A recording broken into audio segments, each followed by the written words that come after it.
So as we pick up with the House of M Part 2, what we learn is that Steve Rogers is an old man. Now there is a standalone story involving Steve Rogers with the House of M storyline, and in that story we learn that he had married Peggy Carter, that he and Peggy Carter had later got divorced, that Bucky Barnes had never died, and so all these events that had led to the I guess the position of Steve Rogers becoming Captain America in the modern day had never happened. And as we know with the House of M, this is a reality that had been created by the Scarlet Witch where everybody got their heart's desires. And this seems to be what it was that Captain America wanted, that he wanted Peggy Carter to be married to her, that he wanted Bucky Barnes to stay alive. But the sacrifice that was made for all those things to happen was that he could not be Captain America in the modern time. And so what we do as we continue with the story is that we pick up with Emma Frost and Scott Summers. And this is a very interesting aspect of the House of M, because what it seems to be, at least what we're able to see going on here, is that Scott Summers and Emma Frost seem to have some kind of a romantic chemistry with one another. They seem to actually be dating and in a serious relationship. We don't really know if they're married or not, but what we do know is that they're romantically involved. What we also learn here is that apparently Mary Jane Watson is a major celebrity within the acting scene, which of course we knew that with Mary Jane Watson, her desire was to become a very well-known actress, was to actually step into major roles in Hollywood. But what we do as we continue on with the story is that we jump to Los Angeles and we jump to Dazzler. Now Dazzler is apparently, I guess maybe a TV show host of some kind on a TV show that we're not really sure of, but it seems to be a TV show that belongs specifically to her. And what she's saying here is that she's introducing Simon Williams to maybe be part of the interview that she's having, or to be the main attraction of her interview. And again, what goes on here is that as Simon Williams arrives, the question that Dazzler wants to know, and the question that everybody seems to want to know, given the fact that this appears to be a tabloid-based TV show, is that they want to know what the relationship is between Simon Williams and Carol Danvers. And so what we learn here is that, again, tying into Carol Danvers' Earth 616 counterpart and the basis of the House of M, Carol Danvers is the most popular superhero in America at the moment. And this fits in quite nicely with her, I guess, depiction in the Earth 616 continuity. Because again, if you had seen our videos on Carol Danvers, we had talked about how she was always in search of identity. And so as we continue with Carol Danvers, we pick up with her as she is apparently chasing Remy LeBeau, as she's chasing Gambit and another person, most likely Remy's brother, through Los Angeles, and their attempts to commit some kind of a crime here. And so what happens is ultimately she's successful in catching up with them. She's able to bring their vehicle to a halt, and she's able to take them into custody, dropping them off for the police to pick up. But what we do is we jump to Cincinnati, Ohio, and we pick up with Kitty Pryde. And Kitty Pryde here is actually a teacher in Cincinnati, Ohio. I mean, she doesn't really seem to display any abilities to us, or at the very least, she doesn't seem to display any powers. But again, most likely because of the fact that this is the House of M, and she was a mutant in the Earth 616 continuity, and she seems to be teaching mutants, that she does in fact have abilities. And so what she's doing is simply going about teaching the children about the first mutant and so on, and she asks them who the first mutant was, and one of the young girls replies in saying that the first mutant was Namor the Submariner, which of course is true even in the Earth 616 continuity. And when she asked how it is this girl had known this, or she had actually read the reading like she was supposed to, the girl simply says no, and says that her mother has a fixation on Namor the Submariner. And so again, Kitty Pryde, going back to teaching the children, tells them about how they're going to discuss Namor the Submariner and some of the comments he made during World War II that led to this current society. This is really just her being depicted as a person who's picking up the role of continuing to be a teacher for this House of M continuity, much like she was in the Earth 616 continuity. Now, what we do from here is we jump to New York, to Hell's Kitchen, and we pick up with a man who is apparently trying to find or locate Luke Cage, which he successfully does.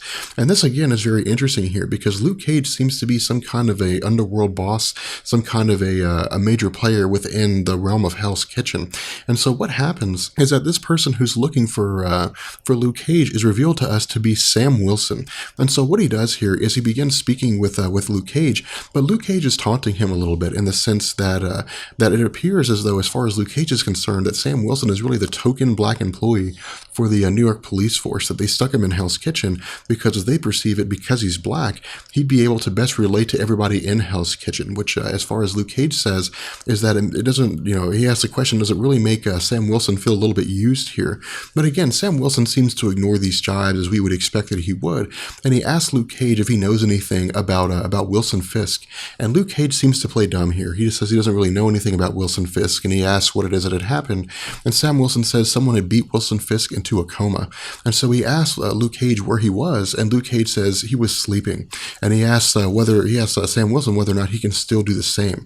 And so what we do is we jump from Hell's Kitchen to the office of Doctor Strange, who apparently has a PhD in psychology and is a psychologist. And so what he's doing here is he's speaking with, or he's interviewing Robert Reynolds, the Sentry. And what he's basically trying to get to is the idea of Robert Reynolds, to the basis behind these visions that Robert Reynolds has here. And what Robert Reynolds says is that he had been spending the day with his son, and that suddenly the black wall had arrived, and then the black wall had just vanished out of nowhere. And what this does is tell us that even in this House of M continuity, that the void still exists. But this is really a anomaly of sorts in the realm of the House of M, and the reason why is because the void is the other half of Robert Reynolds, meaning that even if Robert Reynolds wished for the void to be gone, even if it was his heart's desire for the void not to exist, perhaps the Scarlet Witch doesn't have enough power to make sure the void's not there, to eliminate the void entirely, which is entirely possible considering how powerful Robert Reynolds and the void are. Or the other half of this equation could simply be that it really is the heart's desire of Robert Reynolds for the void to exist, because without the void, he's an incomplete person. At this point, we don't really know here. In fact, we really haven't delved into the psychology of the void and Robert Reynolds enough in Marvel Comics to know if this is the case. But again, what we see Doctor Strange doing is speaking with Robert Reynolds and asking him what happened to the wall. Did it simply just disappear? And Robert Reynolds begins to question, at the very least, even on a surface level, his understanding of reality. But Doctor Strange simply asks him how that makes him feel, indicating to us that he's again playing the role of a psychologist here. And so what we do is we transition for a moment to Russia. And what we find here in Russia is that the fields, this vast amount of farmland, is being combed by Colossus, indicating to us that at the very least, Colossus exists in this reality, that because Charles Xavier had never formed the X-Men, or at least we presume so, that Charles Xavier had never actually traveled to Russia to visit Colossus and then to, bring him into the X-Men. And so as a result, Colossus still just maintains his life in Russia. And so what we do is we pick up with the final person of this story and we join with Wolverine. And Wolverine here is apparently either experiencing the Weapon X project or at the very least maybe dreaming about it. And this is what we learn. We learn that he's actually dreaming about the Weapon X project, and that once he emerges from this tank that had given him his adamantium, that he suddenly snaps out of this dream, that he suddenly wakes up. But when he wakes up, he seems to actually wake up to Jean Grey, indicating that maybe it was his heart's desire that he and Jean Grey were together and that Jean Grey be left alive. And so what had happened here is that as Wolverine begins to approach Jean Grey, as he begins to ask what's going on, that Jean Grey is revealed to be Mystique, and that Mystique says he had some kind of a fetish for redheads. And what seems to be happening here with Wolverine is, unlike everybody else who at the very least seems to just be okay with this reality or has no idea of the previous reality, Wolverine is appears to be aware of what's going on, appears to be that things aren't right here. And so what he does is he leaves the room with him and Mystique, and when he walks outside, he finds Toad and what appears to be Jessica Drew. And so as the two of them are discussing, they ask him whether he's all right, but he runs outside of the building onto a balcony, and when he looks out, he sees an entire armada, all of these various ships and helicarriers and so on, bearing the insignia of Magneto. With that being said, we're going to go ahead and bring this video to an end. I hope you guys enjoyed it. If you did, let me know, and I will catch you guys later. Peace. Be sure to follow me on Twitter. There you can keep up with all the updates from Comics Explained and talk to me directly.